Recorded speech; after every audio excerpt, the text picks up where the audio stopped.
জাতীয় পার্টিকে রক্ষা করার দায়িত্ব এখন গণতন্ত্রের স্বার্থে বিএনপির, এমন মন্তব্য করেছেন জাপা মহাসচিব ব্যারিস্টার শামীম হায়দার পাটোয়ারী।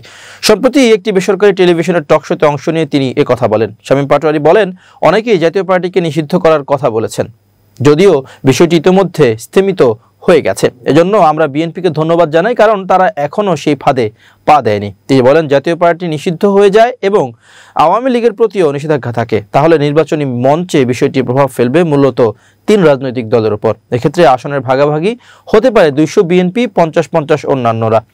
এতে বিএনপি রাজনৈতিকভাবে পাপেট হয়ে পড়বে, কারণ অন্যান্য দলগুলো বলবে আমাদের আরও 100 আসন না দিলে আমরা ভোটে যাব না। এতে বিএনপি রাজনৈতিক পাপেট হয়ে পড়তে বাধ্য হবে। শামীম পাটোয়ারী বলেন, রাজনীতিতে একটি কুলিং পিরিয়ড প্রয়োজন।